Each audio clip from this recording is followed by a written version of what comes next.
Selamat malam, nama saya Tristan, mahasiswa FKUPH. Pada hari ini saya akan menjelaskan tentang karakter Christian Wolff dari film The Accountant. Menurut saya, karakter Christian Wolff adalah karakter yang paling menarik. Di film ini, Christian Wolff ditujukan sebagai akuntan yang memiliki penyakit mental sekaligus pembunuh bayaran. Ia menggunakan pemikirannya menjadi kekuatan utamanya. Di awal film ini, Christian duduk di kantornya bekerja untuk dua kliennya. Bahkan dari sini saja sudah dapat dilihat bahwa ia adalah orang yang canggung. Apalagi dilihat dari bagaimana ia selalu menghindari kontak mata dengan mereka. Cara Christian berbicara seakan-akan ia tidak memiliki empati sama sekali selama film berlangsung. Bahkan ketika seorang ibu tua menanyakan pendapatnya tentang kalung yang ia gunakan, dapat terlihat Christian tidak peduli sama sekali. Walaupun memang bukan kepentingannya juga untuk memberikan pendapat. Orang-orang dengan keterbelakangan mental seperti autisme sering menunjukkan kecanggungan, terlebih juga kepada orang yang berbeda gender. Seperti contohnya ketika di film ini Christian mendapatkan bantuan dari seorang wanita muda dengan cara meresponnya, atau ketika ia merespon ibu tua tadi tentang kalungnya ini. Hal ini memperjelas bagaimana ia sangat canggung. Rutinitasnya sehari-hari membuatnya memiliki kemampuan bersosialisasi yang rendah, khususnya di mengekspresikan emosinya diri sendiri.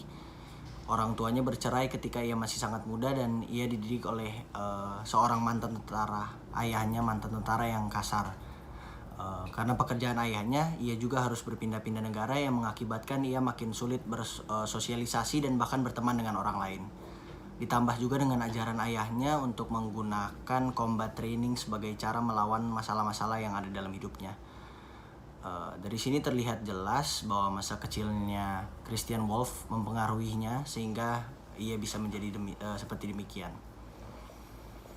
Christian menggunakan beberapa aksi repetitif yang digunakan untuk mengatasi kegelisahannya, yang biasanya memang ditemukan pada orang dengan developmental disorder dan autistic spectrum disorders. Sebagai contoh bagaimana ia mengetuk-ngetuk jarinya di meja saat ia berbicara dengan dua kliennya yang ada di awal film. Christian Wolff juga sering melakukan self-harming sebagai mekanisme defensifnya. Ini dilakukan untuk menghilangkan emosi-emosi negatif yang mereka alami. Seperti di film ini dapat dilihat bagaimana Christian menggunakan rolling pin untuk menyakiti kakinya. Menurut saya, orang-orang seperti Christian Wolff ini perlu mengikuti terapi seperti contohnya ada terapi CBT atau Cognitive Behavior Therapy. Terapi ini ditunjukkan untuk orang-orang yang tidak bisa menghadapi masalah seperti stres, depresi, orang-orang yang agresif dan memiliki anger issues. Terapi ini juga mengajarkan cara orang-orang bisa menghadapi kegelisahan dan stres mereka dengan cara yang baik, tidak seperti bagaimana Christian Wolff melakukan self-harming. Saya akan menyarankan untuk orang-orang yang memiliki masalah seperti Christian Wolff untuk pergi ke psikolog daripada ke psikiater, karena sepertinya menurut saya orang-orang tersebut lebih perlu berbicara tentang masalah-masalah hidup dan trauma-traumanya daripada pergi ke dokter yang akan mendiagnosis mereka dan memberikan obat. Menurut saya situasi demikian akan paling baik jika ditanggapi dengan psikoterapi dan mungkin berbicara dengan orang lain agar dia bisa belajar mengekspresikan emosinya dengan cara yang lebih baik. Berikut tugas DP saya, terima kasih.